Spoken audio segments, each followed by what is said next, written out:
Y hablando de ellos, me gustaría dejarlo junto a Javier Martínez y Francisco Espinosa. Hola Javier, hola Francisco, ¿cómo están? Hola, ¿qué tal? Hola Raúl, hola a todos. Hay caras y nombres conocidos por ahí, ¿eh? Sí, Buena noticia. Oye, comparto y nos ponemos en marcha porque el tiempo es un bien escaso, siempre lo ha sido, y como nos gusta intentar terminar a la hora, pues intentemos partir a la hora. Don Francisco, ¿Cómo está don Javier? Buenos días. buenos días. Muy bien Ya, también. partimos entonces, ¿no es cierto? estamos. Sí, Partamos. partimos. Bueno, ahí estamos los señores que vamos a ser relatores de este curso, de estas 4 sesiones de conversa o conversatorio. Esas son unas fotos donde aparecemos muy bien. Ahora estamos así, como nos ven en la pantalla y como aparecemos también en la foto, en la presentación. Para los que no nos conocen, porque ciertamente también yo oí muchas caras y nombres conocidos, pero seguramente alguno no nos conoce, presentamos a Javier. Javier es de origen abogado, él es un hombre que se ha metido a la gestión del conocimiento como abogado, y yo desde el lado de la psicología. Tenemos vertientes bien distintas. Ya se habrán dado cuenta por el saludo que Javier es español. Yo no vengo de la península ibérica, yo soy bien chileno, más bien del pastel de choclo. Ese es mi. No soy tan deportista como se ve ahí como Javier. Y esta presentación como diversa nos fue juntando en esto de la gestión del conocimiento en Catenaria hace ya como 20 y algo de años, ¿no? Que estamos en este cuento, para después pasar desde Catenaria a seguir haciendo más o menos lo mismo que hacemos o que hacemos desde ese tiempo en Knowledge Works, ¿no? Y ahí en Knowledge fue que presentamos este proyecto para desarrollar el tema de la metodología de las comunidades, apoyado además por una red a la que pertenecemos de otras personas que trabajan en gestión de conocimiento y que está en todas partes o en muchas partes del planeta en realidad. Eh, Decirles que nuestro objetivo para esta sesión, digamos, es que ustedes puedan comprender y utilizar la guía metodológica que es el producto de este proyecto que hicimos con Sofof y con Sense y que duró más de un año, en donde hicimos entrevistas, levantamos información bibliográfica, etcétera, y hicimos un piloto de casi un año también. Entonces, claro, tenemos hartas cosas que probablemente podríamos ver, pero nuestro objetivo básicamente es que ustedes puedan comprender y utilizar esa guía, ¿no?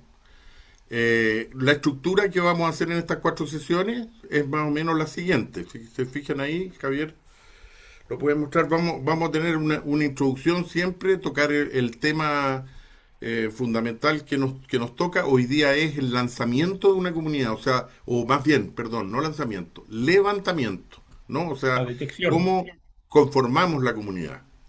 Y vamos a ver entonces algo del manual para que lo podamos ver cuáles son los instrumentos que tienen asociados a eso. Y entonces vamos a pedir revisión, hacer algún ejercicio, completar alguna de estas planillas que vienen en la guía para que nos vamos familiarizando con eso y luego podemos abrir preguntas, dudas, etcétera. Yo espero que les haya llegado a todos la primera parte de la guía, porque cada sesión la vamos a terminar revisando esa parte y entregándoles la que viene a continuación, ¿no? Entonces ustedes podrán ver que las siguientes sesiones van a tener una estructura similar, con la diferencia que siempre vamos a tener ahí marcadito en verde algún invitado que nos cuente sobre esa sección que vamos a tratar, cómo fue su experiencia, qué le pasó, cómo fue la guía, qué pasó en la realidad, etcétera, para que podamos ir conversando esos aspectos. Esa va a ser la estructura.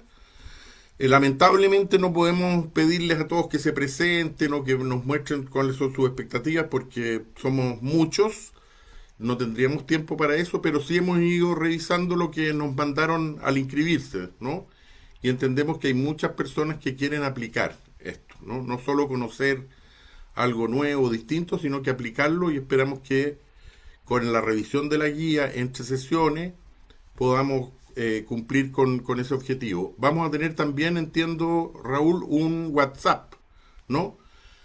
A la cual podamos estar todos juntos para que si alguien empieza a desarrollar esta metodología y tiene alguna duda entre medio o algo, nos podamos contactar y responder a las preguntas. Así es, Francisco. Va a haber un Entonces, WhatsApp. Dame un sí, segundito. sí, Va a haber un sí. WhatsApp. Yo voy a invitar, voy a poner el link acá en el chat para que se unan al grupo de WhatsApp. Y sabes que hay harta gente que está comentando de que no le ha llegado la primera parte de la De guía. la guía. Pero claro, pero eso ha sido porque ha sido enviada y si se inscribieron un poco hace un día atrás o 2 días atrás, Ah, no claro. les fue enviada, pero va a ser revisada en esta sesión. Pero si ya están Ya. inscritos, la próxima guía, y ahora va a ser compartida también, les va a ir llegando, ¿no? Así que Sí, para vamos a responder. subir entonces en el transcurso de la sesión, mientras Javier está haciendo su exposición, vamos a subir la primera parte para las que no les llegó, por lo menos la puedan tener. ¿Ok? Perfecto. Eh, entonces, para seguir la estructura, yo creo que estamos ahí. Vamos a ver qué es una comunidad, por qué es una comunidad, qué es la primera parte de la guía en realidad. Y después nos metemos con como las tareas de esta parte del lanzamiento de una comunidad. ¿Estamos, Javier? Estamos, muy bien. Bueno, ¿qué y por qué de una comunidad? Bueno, Francisco decía que efectivamente hemos venido trabajando hace pues casi año y medio en este proyecto que tenía como producto esta metodología para implementar y gestionar comunidades de práctica, ¿no? Y los que ya estuvieron en alguna de las sesiones previas que hicimos o los que hayan tenido oportunidad de mirar la guía, habrán visto que dividimos el proceso en 5 etapas. Hoy vamos a abordar el primero, que tiene que ver con la detección, y vamos a ir uno por uno entendiendo qué es lo que hay que hacer en cada uno de ellos, ¿no? Ahora, yo voy a hacer esta parte que es como un poco de introducción, que está en la primera parte de la guía antes de entrar en las diferentes etapas, ¿no? Y para responder que es una comunidad, les cuento un par de anécdotas, un par de historias que son relativamente conocidas. Esta es una que se cuenta siempre, que se quiere explicar cómo nacieron las comunidades de práctica, por lo menos de manera formal. Este caballero es John Seeley Brown y Xerox le pidió hace muchos años ayuda para abaratar y mejorar el proceso de entrenamiento de los 25.000 reparadores de fotocopiadoras que tenía Xerox en el mundo, que era un proceso carísimo porque para entrenarlos había que llevarlos a Estados Unidos y formarlos, imprimir manuales, era un montón de dinero.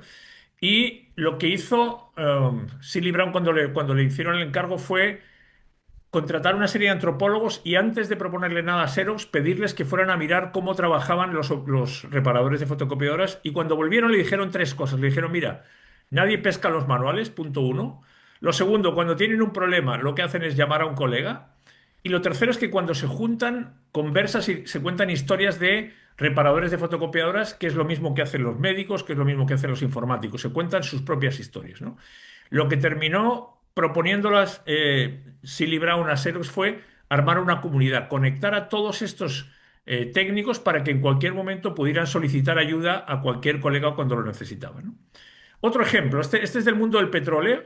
British Petroleum se pone como objetivo recortar el presupuesto de un proceso que es estratégico, que es lo que se llama la parada de refinería. Cada X tiempo las refinerías se paran para hacer un mantenimiento completo, la refinería no puede producir y este proceso dura semanas. Entonces lo que hicieron fue armar una comunidad de práctica para que todos los responsables de esta parada de planta en las diferentes refinerías compartieran cómo hacían ellos ese ejercicio y crearon una base de conocimiento, diseñaron o definieron una cronología, un cronograma de cómo se tiene que llevar a cabo este proceso y en cada uno de los momentos de preparación, de ejecución, fueron identificando las diferentes tareas, recomendaciones, fueron recopilando material que tenían recogido de cómo lo hacían. Y cuando uno de ellos le tocó hacer su parada, dijo, mira, hemos podido hacerla en 9 días menos de lo que solemos hacerlo antes, nos ha costado un 20% menos y la próxima vez, en lugar dentro de 4 años, lo tendremos que hacer dentro de 4 años y medio, ¿no? Y claro, esto traducido en dinero era, bueno, un montón de plata, 2,4 millones solamente por los 9 días extras que tenía la planta, la refinería funcionando, menos costo, menos plazo, al final pues eran casi 10 millones de dólares que se ahorraban y el conocimiento para mejorar este proceso provino de lo que pudo aprender de sus colegas, que eran sus pares, en este caso a cargo de la refinería, ¿no? Entonces, al final, una comunidad de práctica es un grupo de personas que comparten una práctica común y una práctica estable y que se repite a lo largo del tiempo. Y es, por tanto, el espacio que esas personas comparten donde lo que hacen es intercambiar conocimiento.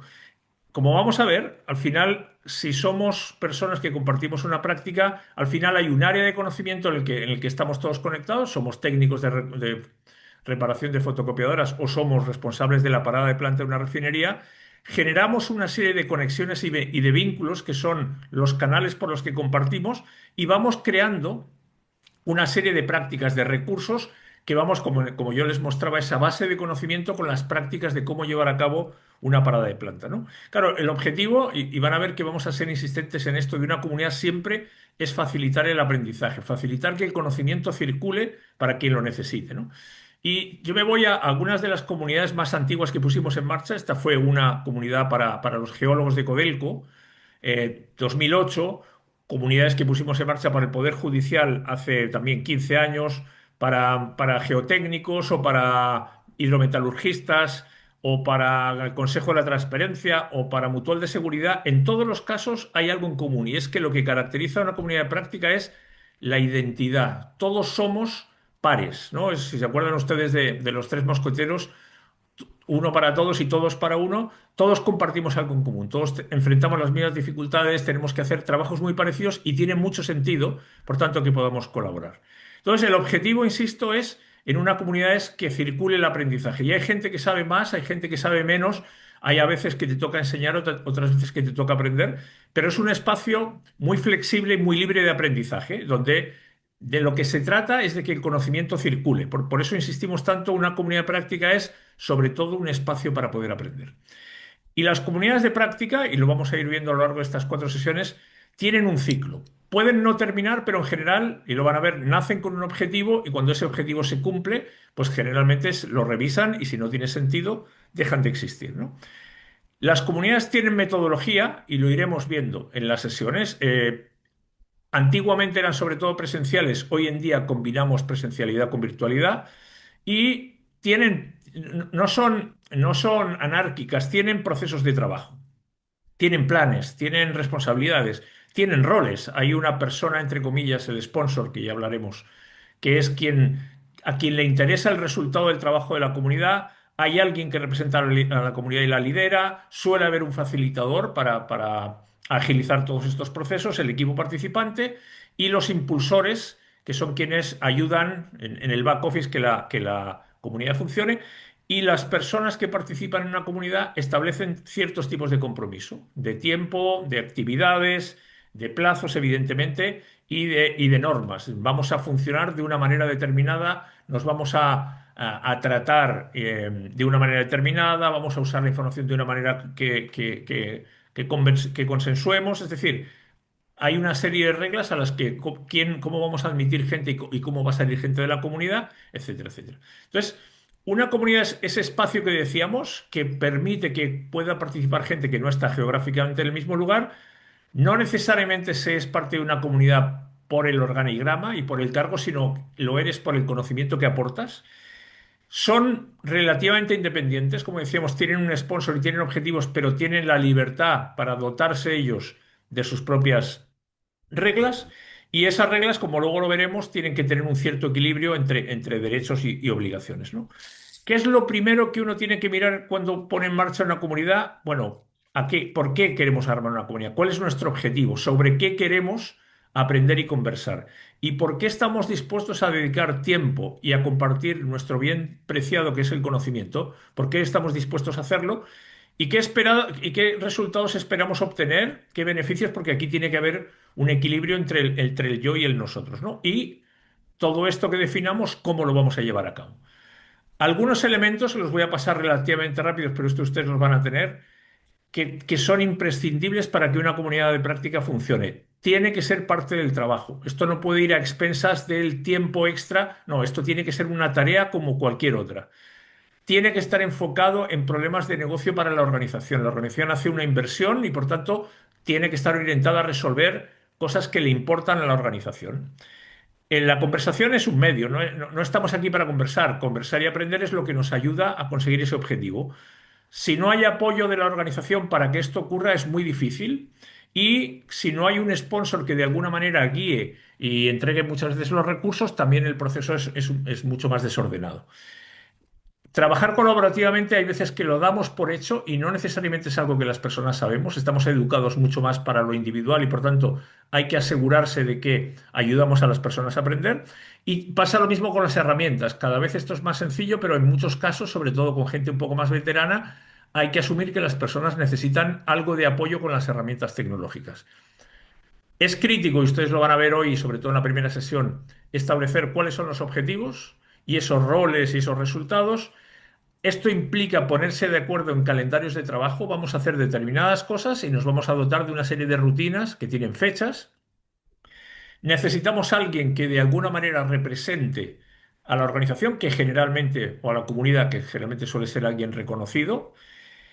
Es importante la agilidad. Si hay alguien que plantea dudas, plantea preguntas, plantea posibilidades, la respuesta tiene que ser rápida.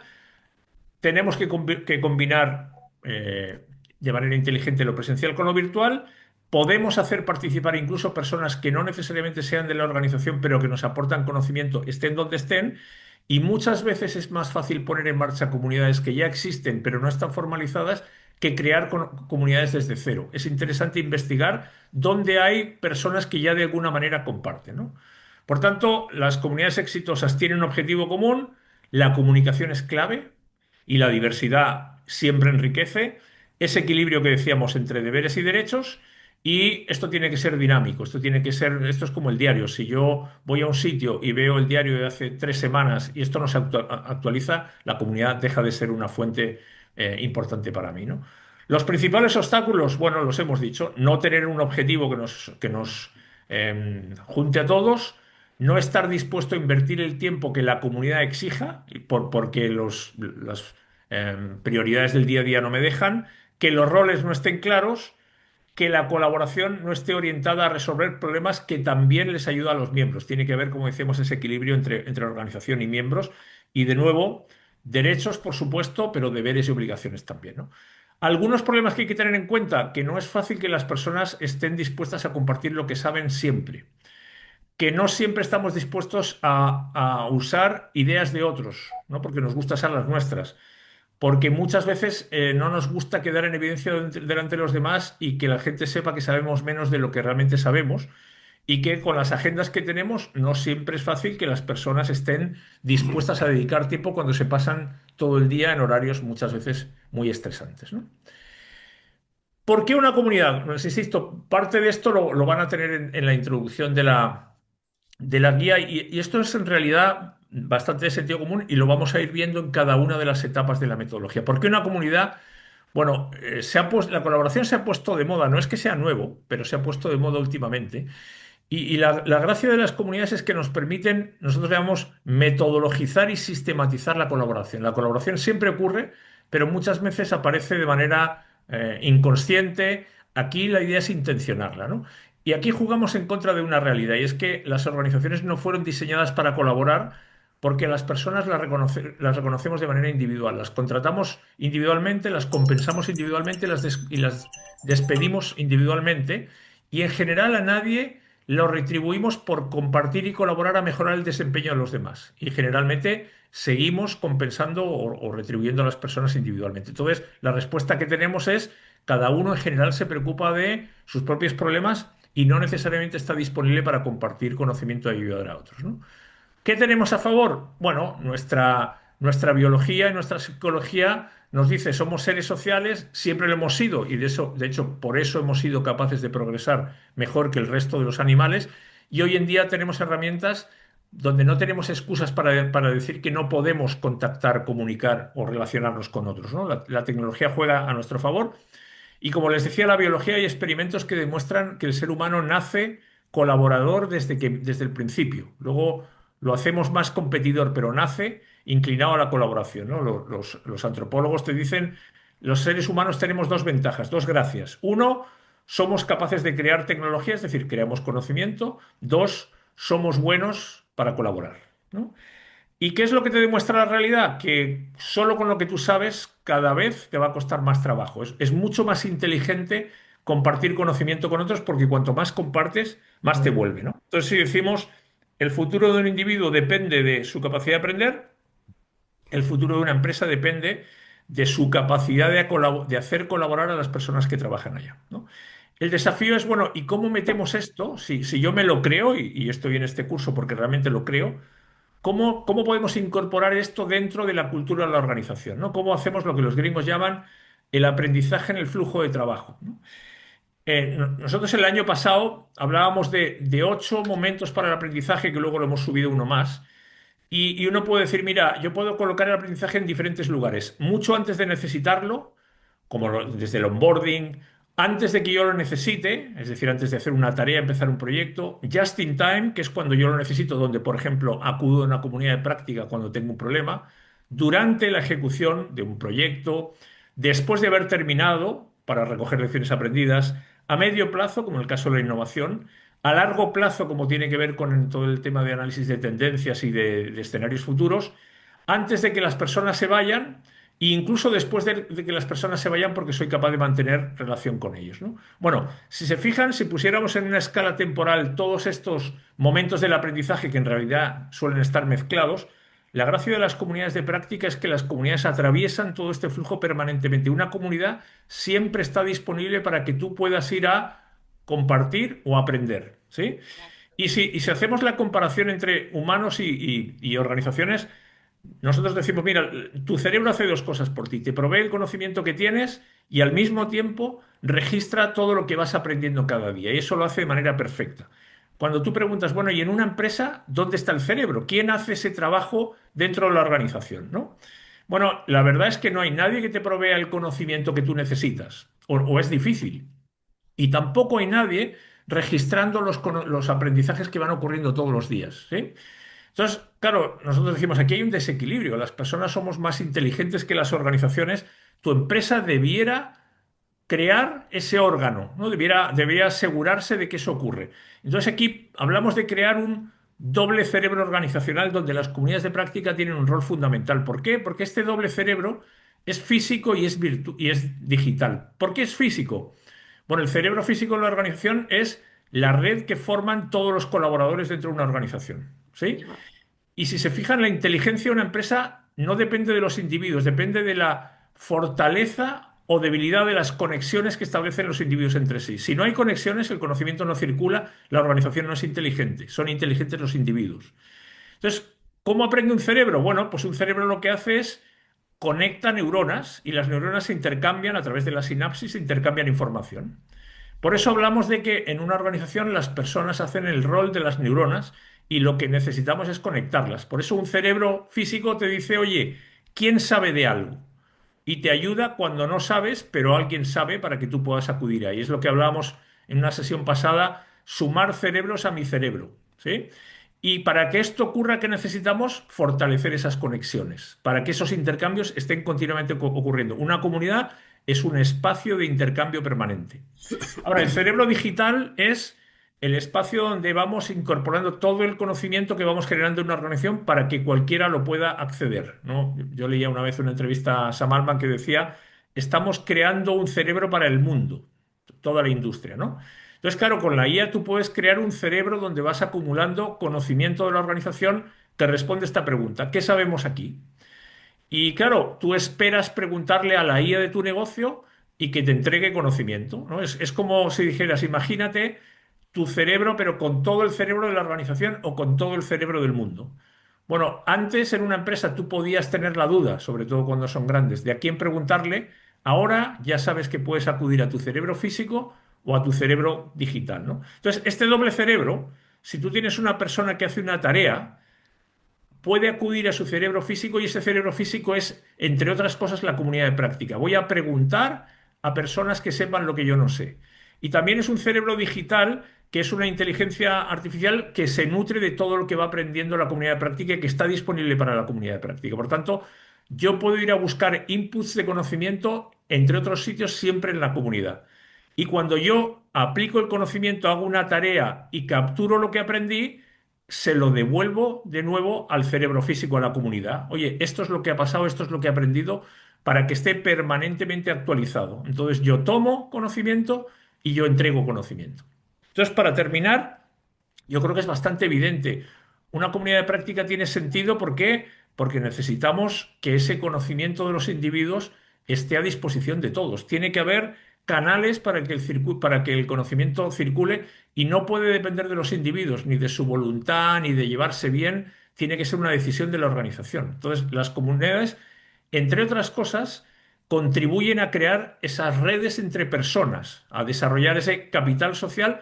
Y esto ocurre porque los expertos en general necesitan encontrarse con sus pares porque saben que son casi los únicos que les entienden, hablan mi lenguaje, viven las mismas situaciones que yo, tienen respuestas a problemas que yo he enfrentado. Entonces, el espacio en el que me siento seguro y cómodo es con gente que entiende lo que me pasa, ¿no? Y de hecho, es muy difícil formarse fuera de una comunidad. Tú solo por tu cuenta es un proceso largo, caro, tedioso, tiene todo el sentido del mundo juntarse con aquellos que hacen lo mismo que tú para compartir. Y termino, esta es la última, no porque me guste necesariamente Zuckerberg, sino porque de lo que estamos hablando de nuevo no es de conectar aparatos, no es de conectar, la tecnología la necesitamos como un medio, pero aquí estamos hablando siempre de conectar personas que tienen conocimiento. Don Francisco, Muy bien, gracias Javier. 20 No sé minutos si hay clavados. Sí, bien. Si hay algún comentario o alguien quiere hacer alguna reflexión. A mí se me No, ocurre una ya. pregunta, Sí, Francisco y Javier. Eh, ¿Será necesario hacer una especie de alfabetización, por decirlo de alguna forma, entre estos miembros de una comunidad al principio, especialmente ahora que se está ocupando herramientas bien necesarias como la IA, como para que todos tengan una base más o menos? en general, Raúl, hemos visto que sí. Mm, mm. Nosotros inicialmente en la metodología eso estaba puesto antes como un punto de partida. La experiencia nos fue demostrando que en realidad es mejor esperar un poquito que parta y ahí ir viendo qué es lo que se necesita y quiénes lo necesitan. Pero en general yo diría que sí, es necesario hacer una nivelación Eso. generalmente tecnológica. Sí. Muchas gracias.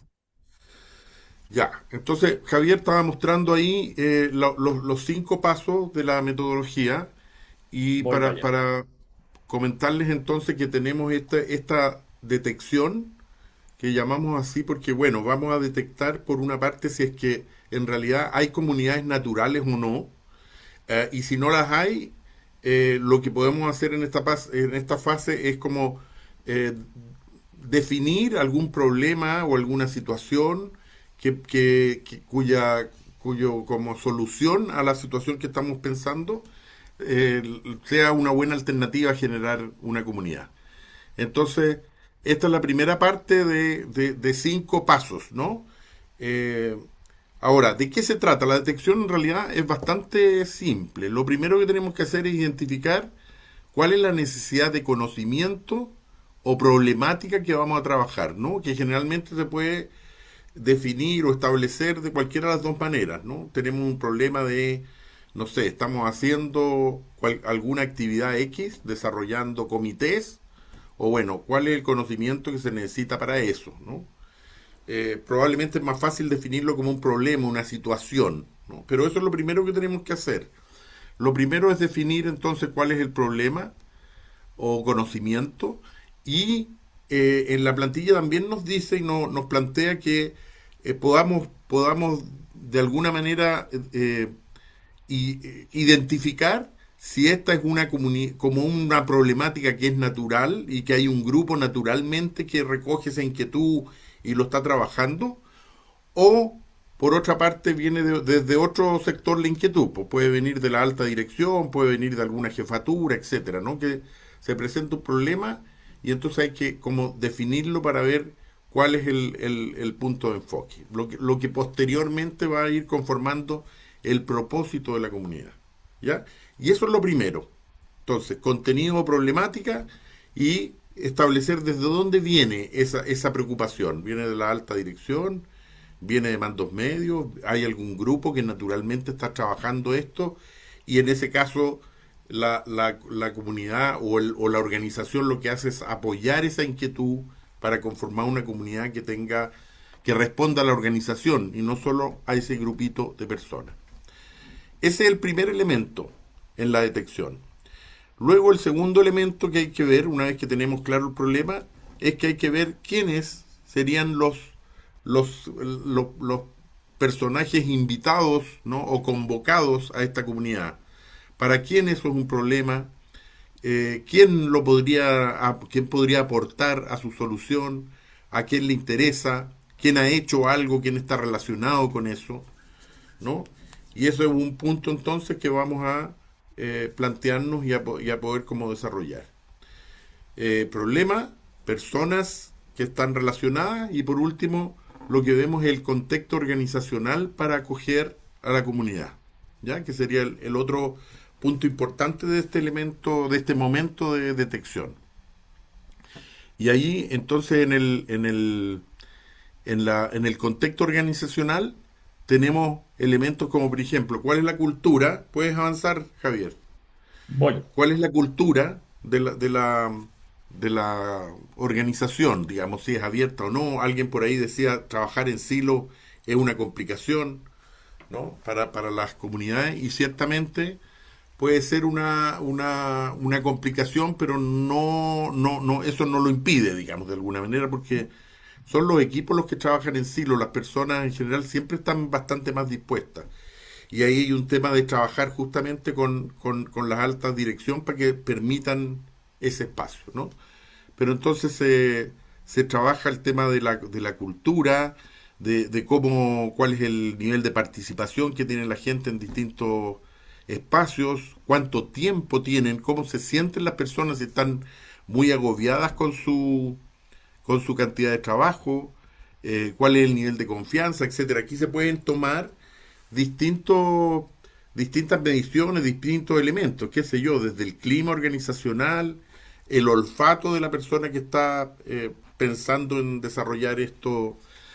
Por eso que en la guía nosotros ponemos estos puntos y vemos que las personas, o le planteamos que las personas puedan hacer como una suerte de evaluación entre 10 y 1 o en algún porcentaje, que vean cuál es el grado de disposición favorable o no que se tiene. En ningún caso esto, aun cuando los puntajes fueran bajos, digamos, o sea, es poco favorable el contexto, impediría, ¿no? El desarrollo, y eso lo hemos visto, ¿ah? Lo hemos visto. Lo que sí es claro que en la medida en que hayan un contexto menos favorable, tiene que haber una preocupación más constante y más atenta y sobre todo mucho apoyo de la alta dirección. Eso va a ser fundamental. ¿Ya? Entonces, teniendo estos tres elementos, si hay, digamos, un tema que nos interesa, si es que hay algunas personas, algunos participantes que puedan estar interesados, les interesa este tema, y además tenemos un contexto claro, más bien, no estoy hablando ni de favorable ni de desfavorable, sino claro respecto de entonces cómo tenemos que enfrentar, es que ya podríamos pasar a un segundo paso, que es el que vamos a ver en la próxima sesión, ¿no? La próxima sesión vamos a ver un segundo y un tercer paso. Pero entonces lo que queremos hacer ahora es como dejarles estas plantillas para que ustedes puedan hacer un ejercicio de ponerse en la situación de y ver entonces cómo llenarían. No les pedimos que hagan, o sea, hay 15 minutos para llenar esto y para después hacer algún par de comentarios. Por tanto, lo que le pedimos es que llenen algunas ideas que se les pueden ocurrir respecto de esto y, por qué no, si ven alguna dificultad en la planilla, no la comenten porque todavía estamos a tiempo de ir haciendo una corrección para la segunda edición. ¿No? Pero la idea es esta. Les van a hacer llegar ahora por el chat Ya está, estas plantillas. lo ha subido Raúl al chat de Zoom, se lo pueden descargar. Claro, claro. O sea, en el chat están las plantillas, como para que ustedes las descarguen, las miren y anoten algunas ideas que puedan surgir respecto de qué tipo de comunidad, qué contenido, qué problemática se podría trabajar. Ya, les damos ese tiempo entonces y después comentamos. Les dejamos Sí. unos 12 minutitos para empezar a comentar, o sea, a las 10:50 nos encontramos. Sí, yo estoy mostrando ahora, Raúl ha compartido la plantilla y yo simplemente les estoy mostrando aquí la parte a llenar, como estaba explicando Francisco ahora, si se dan cuenta, él ha ido mostrando esos tres ámbitos con ejemplos abajo de cómo se podría llenar. Yo aquí lo que les estoy mostrando es la parte de la plantilla que les pedimos que vayan completando, que es lo que está con estos cuadraditos rojos, ¿vale? Lo que alcancen a hacer, como decía Francisco, para que nos dé tiempo también a conversar un poco y luego de aquí a la semana que viene, si quieren, pueden terminar de rellenarla y la semana siguiente les contamos cómo sigue. Ahora, siempre podremos ir conversando por el chat del Sí, WhatsApp, claro, ¿no? claro, claro. Las plantillas están yendo con ejemplo, ¿o no?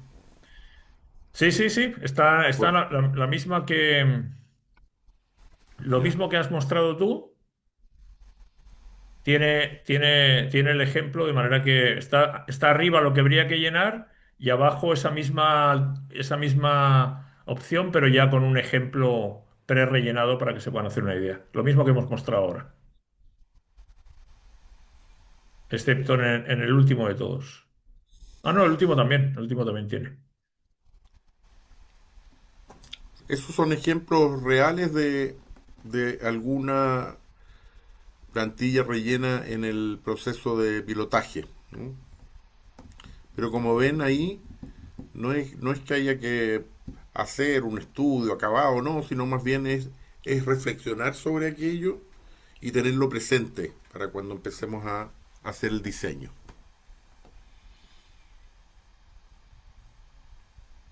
Si alguien tiene alguna duda, lo puede plantear ahora.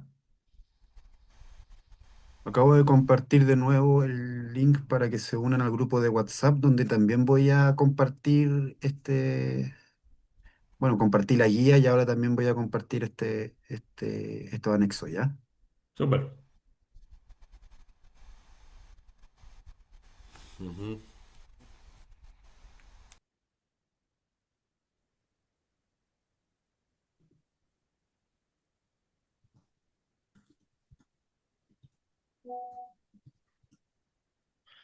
Mira, José Carlos hacía un comentario. Hay varios comentarios en el chat y mientras podemos ir aprovechando para comentarlos mientras trabajan en paralelo. Las organizaciones deberían de crear un sistema donde no dependa de que alguien se lleve bien para conocer, pone. Creo que eso es medio contraintuitivo porque ¿en qué momento vamos a generar una confianza para poder dar esa información? Es como si la parte humana no fuera importante. Y si se ha entendido así, entonces me he expresado mal, porque justamente la confianza es la clave para que las personas estén dispuestas a compartir. De hecho, voy a hacer un poquito de spoiler, pero la próxima sesión hablaremos del lanzamiento de la comunidad y del taller de lanzamiento como casi como el kickoff, como el punto de partida. Y ese taller de lanzamiento tiene como objetivo en los casos en los que la gente no se conoce, empezar a generar vínculos y favorecer esa relación. Porque efectivamente cuando las personas desconfían, la posibilidad de compartir y de aprendizaje colectivo se resiente y disminuye, ¿no?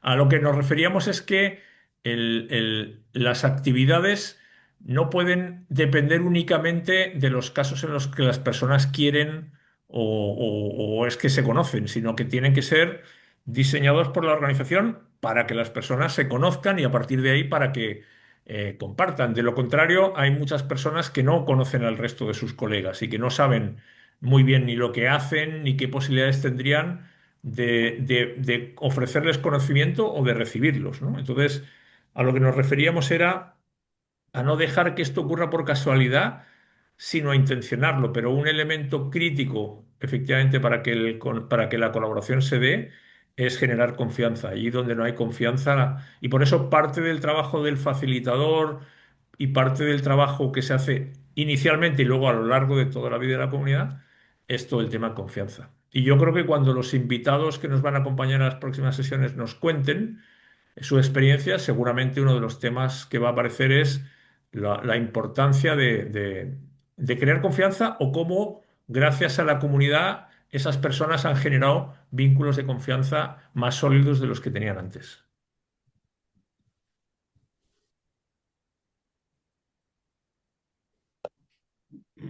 Hay una pregunta, Javier, de los colegios profesionales, parece, pueden ser considerados comunidades de práctica. Claro, sí. Bueno, ¿respondes tú? O sea, yo diría que es posible que sí sea, no sé si lo son, Claro. pero me parece que tienen todas las condiciones para hacerlo. Eh, Ahora, no necesariamente funcionen tal cual como una comunidad, pero yo diría que sí, me parece que se acerca, debiera tener un fin, un origen, una como autopercepción bastante cercana a eso, creo. Sí, sí, tienen todos los ingredientes. Lo que seguramente les falta en muchos casos es ese énfasis en la colaboración y en el aprendizaje. Por lo que yo conozco, claro, velan más por los derechos de los colegiados, tienen algunos aspectos en común, comparten el hecho de que son todos, evidentemente, la identidad es y son todos pares, pero seguramente le falta ese énfasis en el aprendizaje colectivo. Claro, que uno pudiera suponer que el aprendizaje tiene que ver con el tema de los derechos, digamos, los límites de la profesión, etcétera, pero sí, Sí, pero es un poco yo me quedaría restrictivo. ahí. Sí. Jessica dice, Eh, ¿cuál es el tamaño que puede tener la comunidad de práctica? ¿Puede considerarse a toda la organización o siempre es un grupo de esta? Mira, no voy a decir que el tamaño no importa, porque sería un cliché muy obvio, pero hoy en día, gracias a la tecnología, tú teóricamente puedes tener una comunidad, y hay comunidades que agrupan a miles de personas y a millones de personas que tienen algo en común. Es muy difícil que eso ocurra en una organización porque, como decíamos, uno de los requisitos es que tengamos una práctica común. Y claro, la gente de finanzas con la gente de comercial o con la gente de operaciones están en la misma empresa, pero tienen desempeños totalmente distintos. Entonces, pertenecen a una misma organización, pero en general, dentro de una empresa lo que tiene son comunidades que agrupan a personas que tienen algo común más allá de algo tan general, sino algo relativamente bastante más específico. Yo me acuerdo de una comunidad de práctica que pusimos en marcha con el MOB, que la manejaste tú sobre todo, Francisco, era vialidad del MOB, pero eran los responsables de recursos humanos de las diferentes regiones del país. Entonces, no solo era MOB, no solamente era vialidad, era un cargo específico que tenía necesidades y problemáticas muy particulares y por tanto siempre son personas que comparten esa práctica común. yo creo que no es muy factible que toda la organización se conforme como una comunidad, porque la comunidad tiene varias condiciones que no se relacionan con, por ejemplo, con la jerarquía organizacional, por ejemplo, ¿no?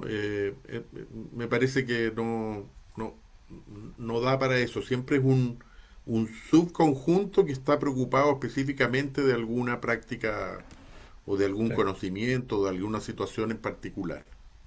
sí. Mira, ¿Cuál es Javier el rol que pueden dice, cumplir las áreas de... perdón. No, dale, dale. No, decía que Javier dice, en comunidades de práctica muy activas donde fluye mucha información y conocimiento, ¿cómo se gestiona para recuperar esos saberes, condensarlos, refinarlos y que no se pierdan o se infoxique, sature a sus participantes?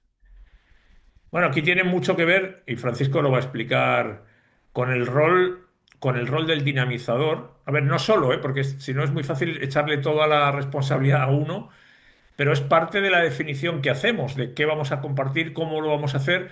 siempre vamos a tener alguien, algunos roles con una orientación específica a sistematizar, a resumir, a devolver, pero yo creo que el equilibrio está justamente en desde el principio tratar de dotarnos de ese marco común, porque luego va a haber quién va a tener dentro de sus responsabilidades recoger todo esa historia que estamos generando, sistematizarla y ponerla a disposición, pero y ojalá sin pasarse de ese límite que decía Javier de no infoxicar, ¿no? O sea, gestión de conocimiento dentro de la comunidad. Claro, claro. Oye, pero hay una pregunta sobre el rol de eh, recursos como áreas como de cultura o talento o qué sé yo. ¿Cuál es el rol que pueden cumplir esas áreas?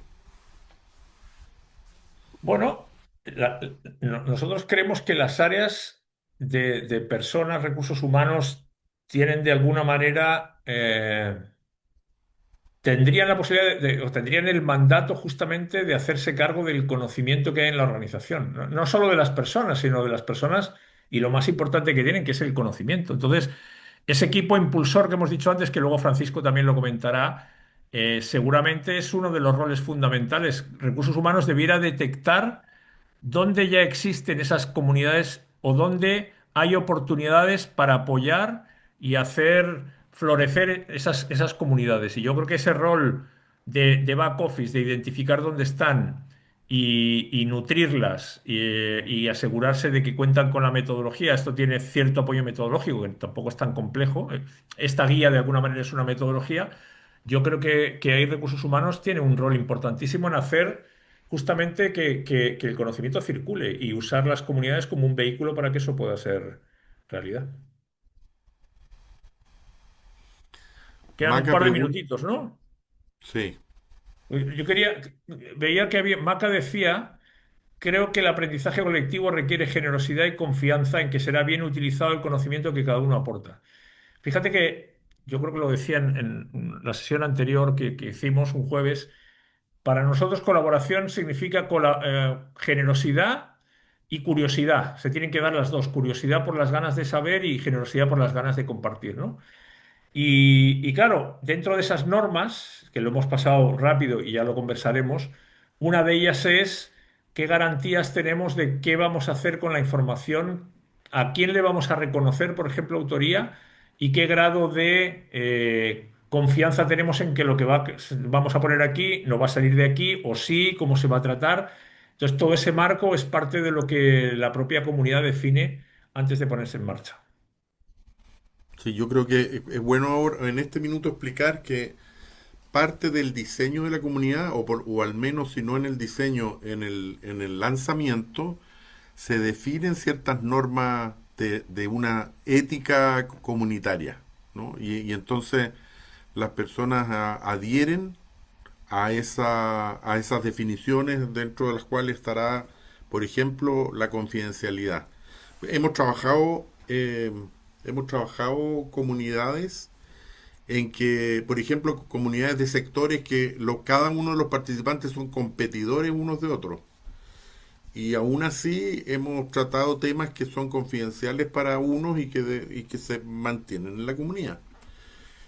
Sin reclamos posteriores, además, lo cual es bien bonito, al menos. Eh, Así que incluso puede ser confidencial, pero eso tiene que estar regulado por un marco normativo que la misma comunidad se da. Eh, y por respecto del tamaño, Carmen, o sea, el tamaño probablemente mientras sean dos o más personas ya podemos hablar de comunidad. Así que si fueran cuatro o cinco, yo creo que perfectamente podemos hablar de comunidad en la medida que se cumplan ciertas condiciones como la colaboración, la horizontalidad, la autodefinición, etcétera. Oye, Estamos, una sí, pregunta sobre los KPIs, y que esto también da para largo, pero fíjate, uno puede pensar en dos tipos de indicadores. Uno, si te fijas, lo que estábamos hablando, decía Francisco, vamos a tener que definir los objetivos de la comunidad, seguramente hay un sponsor al que le interesa que la comunidad haga o produzca determinadas cosas. Y uno debería responder en primer lugar a eso, de qué manera estamos logrando mejorar algo que está funcionando peor de lo que esperábamos. Y ojalá que ahí uno tenga mediciones de partida. Hay algo que nos está costando más tiempo, o más dinero, o más errores, o menor grado de satisfacción de usuarios, o peor nivel de calidad. Y uno trate de luego de, gracias al trabajo de la comunidad en desarrollar lo que sea que se desarrolle, metodologías, procedimientos, documentos o aplicaciones o lo que fuera, que uno pudiera evaluar que gracias al trabajo de la comunidad, y no siempre es fácil aislar eso, estamos mejorando algo. Y luego lo otro es lo más fácil, es medir el grado de actividad que tiene la comunidad, cuántas participantes hay, cuántas sesiones hacemos, cuántos documentos producimos, cuántas conversaciones generamos, quién se conecta más o menos, quién aporta más o menos, quién pregunta, que son indicadores, bueno, básicos, si tú quieres, de nivel de actividad que no te dicen mucho respecto al objetivo de la comunidad, pero que te sirven por lo menos para tomarle la temperatura. Oye, mira, hay algunas preguntas respecto de, bueno, Margarita pregunta por el cooperativismo y el mutualismo, si en realidad se pueden considerar comunidades de práctica. Yo pienso que lo mismo, o es la misma respuesta o similar respecto de los colegios profesionales, ¿no? Que tienen una función que no es necesariamente la de compartir prácticas y conocimientos, si bien es cercano, pero no sé si es exactamente lo mismo.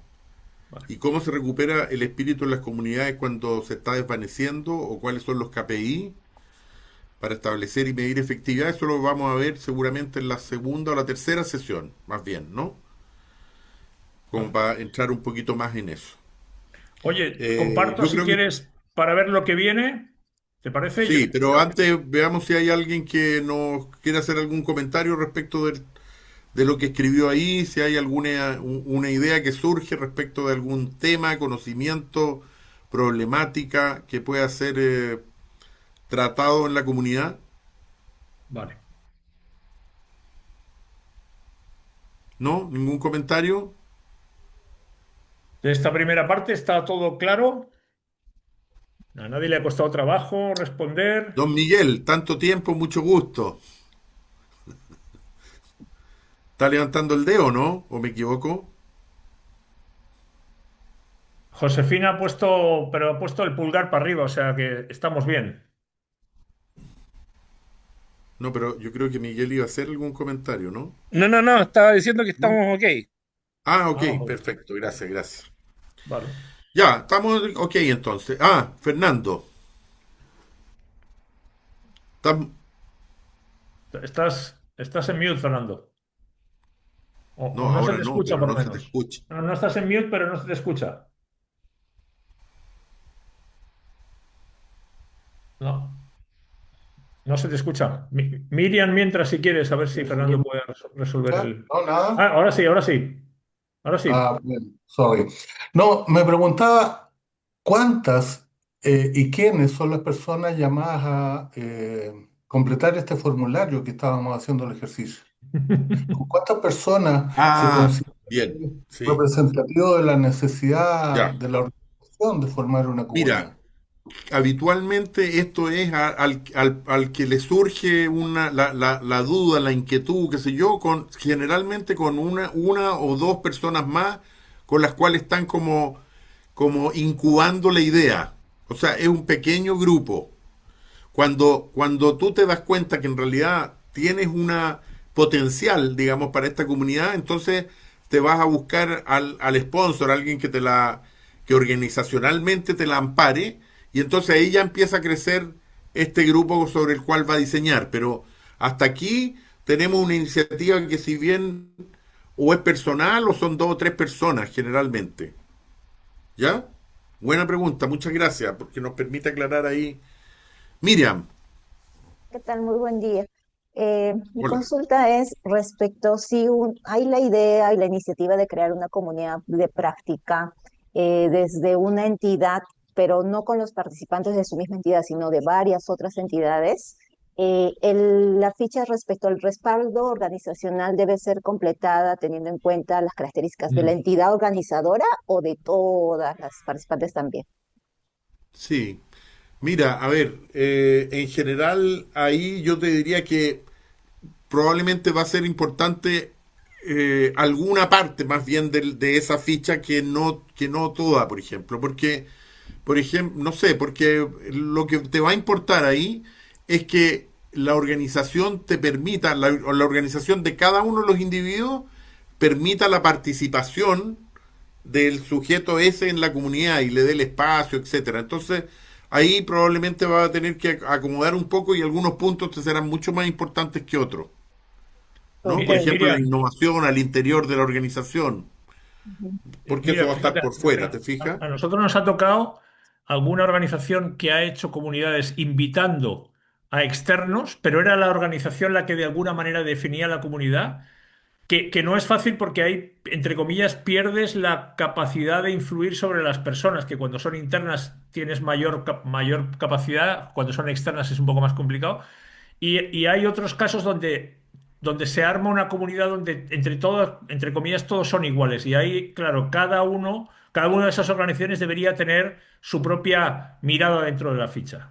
Pero esos son los escenarios más interesantes, pero más complejos, porque ahí lo que tienes, la energía que tienes que mover es un poquito más sofisticada que cuando lo haces dentro de tu organización. Pero muy Ujú. buen punto. Sí, una pregunta. Y para, bueno, recoger un poquito la información de esas otras entidades, ¿valdría bien solo una observación a partir de la información que se tiene de cada una de ellas? ¿O podría invitársele a la persona a la que queremos que sea parte para que Sí, nos ayude a claro. llenar esto? Si lo tienes identificado, por supuesto. Yo creo que aquí estamos hablando, lo que pone Francisco es en momentos relativamente embrionarios. Hay otros casos donde hay ya cosas un poquito más avanzadas o ideas ya de alguna manera más definidas y personas más identificadas. En ese caso, es mejor invitarlos, claro. Ok, muchas gracias. No, a ti. Ya, estamos en el tiempo, Javier, avancemos aquí Sí, porque he lamentablemente, he compartido por el chat la parte de la metodología que veremos la siguiente semana, que son las etapas 2 y 3, que es lo que viene a continuación. Ya lo tienen todos en el chat por si se lo quieren ir descargando, que es lo que tú les vas a contar ahora. sí. Si avanzas en la PPT, en la lámina, entonces la próxima sesión vamos a ver lo que es la etapa 2 y 3 porque finalmente estas dos etapas son como distintas caras de la misma moneda, ¿no es cierto? Lo que vamos a ver es que en el diseño lo que vamos a hacer es que este pequeño grupito que estaba viendo la detección probablemente aumenta, incorpora a alguien con galones en la organización para ver cómo podemos hacer esto y hace un diseño de distintos puntos y en el lanzamiento lo que se ve es que una vez que convocamos a las personas para que participen en la comunidad, van de alguna manera como revisando este diseño y apropiándose de él, cambiando algunas cosas, etcétera. Eso lo que vamos a ver en la siguiente sesión. Entonces es como una situación en que se planifica y luego después la comunidad en sí misma se empodera y toma parte de eso y otras cosas pueden modificarse, cambiarse, etcétera. ¿Ya? Eso es lo que vamos a ver en la siguiente sesión. Ojalá puedan leerse la etapa 2 y 3 para que podamos ir comentando y nos puedan también aportar dudas y preguntas desde el manual mismo. Creo que Exacto. estamos ahí, ¿no es cierto? Sí, igual en el grupo de WhatsApp vamos a compartir también en la plantilla que hemos usado, la guía de las etapas 2 y 3 y la uno para todos aquellos que no la recibieron para que todo el mundo la tenga disponible también. Y así vamos avanzando, cada semana vamos avanzando paso a paso. Y Ok, Excelente. muchas preguntas que gracias. no se ¿Ah? hayan, perdón, preguntas que no se hayan respondido aquí, si las quieren dejar en el WhatsApp y nosotros en asincrónico, encantados de ir comentándolas también. Muchas gracias, Javier. Muchas gracias, Francisco. Un Excelente abrazo, muchas inicio de gracias. curso. Muchas gracias a todos también por participar y la invitación para la próxima semana. Que estén todos muy bien, que tengan un muy buen día. Vengan Nos preparados vemos. para trabajar. Bueno, Chao, que estén muy bien todos. Cuídense. Gracias. gracias. Chao. Adiós. Chao, Gracias, gracias. gracias. Buenísima instancia. Buen resto de Igual, semana para todos, chao. que estén bien. Gracias, cuídense. Gracias, chao, chao.